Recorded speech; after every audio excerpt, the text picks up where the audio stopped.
All right, ladies and gentlemen, welcome back. Earlier in the hour, I read you the opening sentence or two from Laura Hollis, a columnist and professor at Notre Dame, who just wrote. I mean, it just tore into Obamacare and Obama and the people of this country and the media of this country for letting it happen and sitting back. And let me read you the opening few lines from David Solway's piece.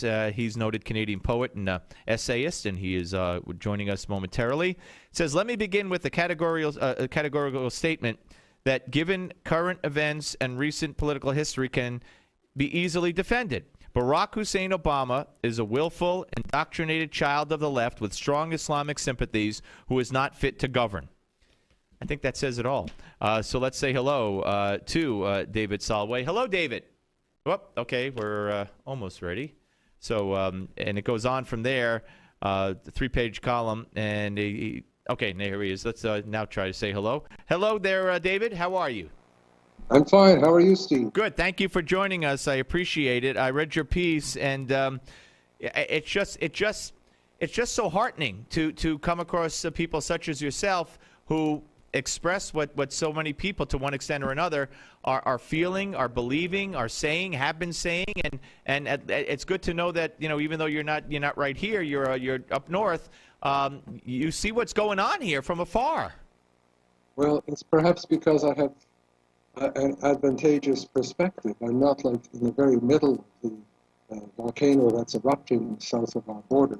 So I'm looking at what you guys are going through from a certain kind of medicinal distance. So that helps me see things. It's the very same thing with Israel. I'm not in Israel. All right, David, I'm going to have to ask you, do we have a phone number for David? Yes or no? Yes, you do. Yeah. Okay. We're gonna call you right back now on the phone and try to have you talking to the phone while you're sitting there in front of the camera because the volume is just a little bad, and I want to make sure people get to hear exactly what you have to say. So while we dial him up again, we're talking to David Solway, Canadian poet, essayist, and talking about the view from Canada of Obamacare and Obama and what he's doing, whether it's with Obamacare, with our national debt, with our foreign policy, his love for the Muslim Brotherhood, his support of the Muslim Brotherhood. I mean, you know, saying what I'm saying and writing what David writes will incur you the wrath of those on the left in the media saying that you're a racist and you can't stand a black man in the White House. I don't care what color someone's skin is. If these are the policies they're undertaking, I'm going to speak out against them. Any luck yet? Guys, you got to communicate with me. Any luck? All right, the phone isn't in. Let's continue this way then, David. See, if you could speak up a little bit, I'd appreciate it. So let's stick to Obamacare for a second. Do you see this? I mean, you guys have socialized medicine up there. I've heard horror stories from Canada. Yes, we have a single-payer system here, which I like to call a single-slayer system. The phone has just rung, so... All right, that might be your cell phone. If it is, pick it up. Steve, can you hear me better now? Yeah, that's much better. Much better. Okay, great. So continue. Yes, as I was saying, we have what I call a single-slayer system, which is also a double-bind system, because the kind of medical care that we receive is really, I would say, to a very large extent, dysfunctional.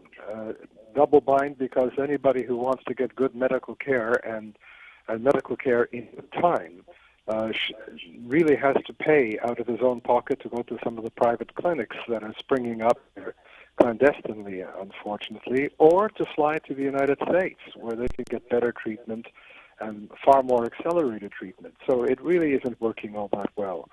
In fact, it's working abominably. And if you go to the UK and take a look at what is happening there, for example, the recent scandal at the Stafford Hospital, where it's been discovered 1,300 people have died as a result of poor and substandard care, and this is a single-payer socialized medical system, this is what you guys are heading for.